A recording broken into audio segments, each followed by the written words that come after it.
Hey guys, hope you're all doing well, and today we're looking at a new competitor on the CPU cooling block, and that's the Castle RGB from Deepcool. And as the name would suggest, RGB is a serious focus here with full illumination on the block cover and also with the fans. Price point is also fairly competitive at $109 for the 240mm version that we're looking at today, and $129 for the 280 version. And today we're going to be testing thermals and noise versus NZXT's X52 Kraken, which is slightly more expensive with the current US pricing at $132.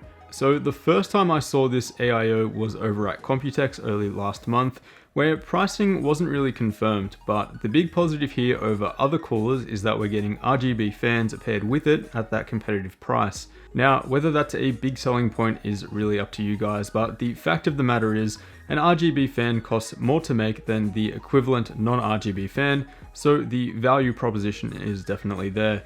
The fans spin up to 1950 RPM in my testing, and we'll be looking at thermals and noise a little bit later, and the pump speed can run up to 2500 RPM.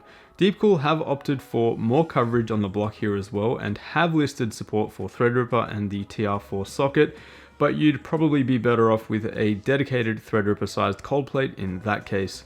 Now, the Kraken from NZXT, which most of you guys know, has definitely had some influence on Deepcool's design here, but the approach to lighting on the pump block cover is different, which we'll take a look at in just a minute.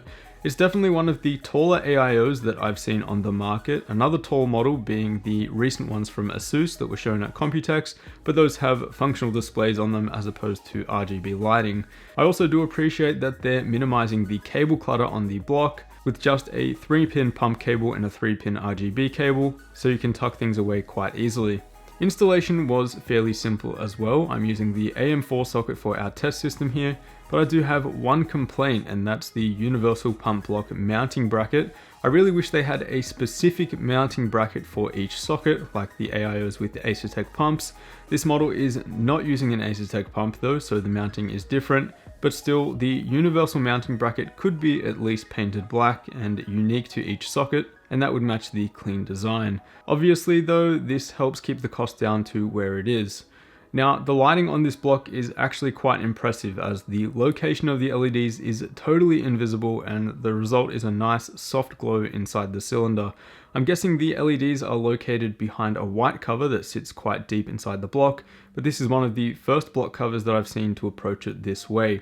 The NZXT Kraken, for example, does things a little differently with an infinity mirror design, which I also quite like, but it really does come down to personal preference. Overall, it's a unique lighting approach which I can approve of, as again, the location of the physical LED elements is incredibly hard to distinguish, and it's well diffused and very even.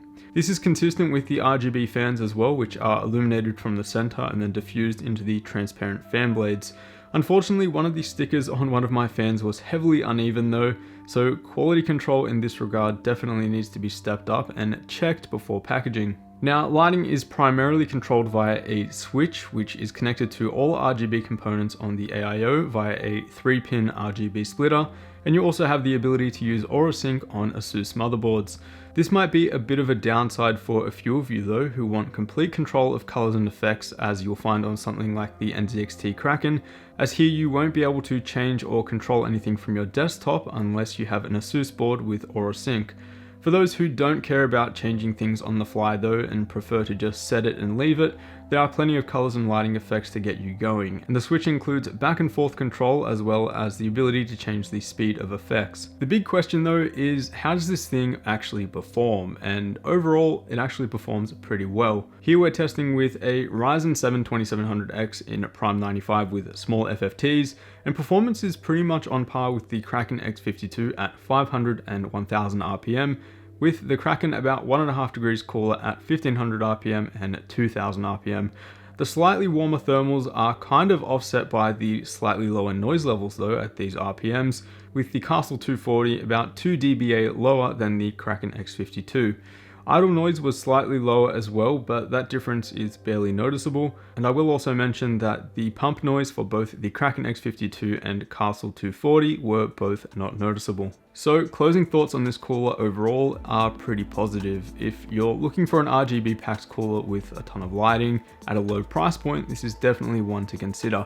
It's also great to see that it's on par in terms of thermals and noise performance with some of the more popular AIOs out there, for example, the Kraken X52. The main drawbacks here are that you can't change lighting on the fly, for example, with what you would be able to do with a Kraken X52 or, for example, a Thermaltake flow ring cooler, which both have software controls.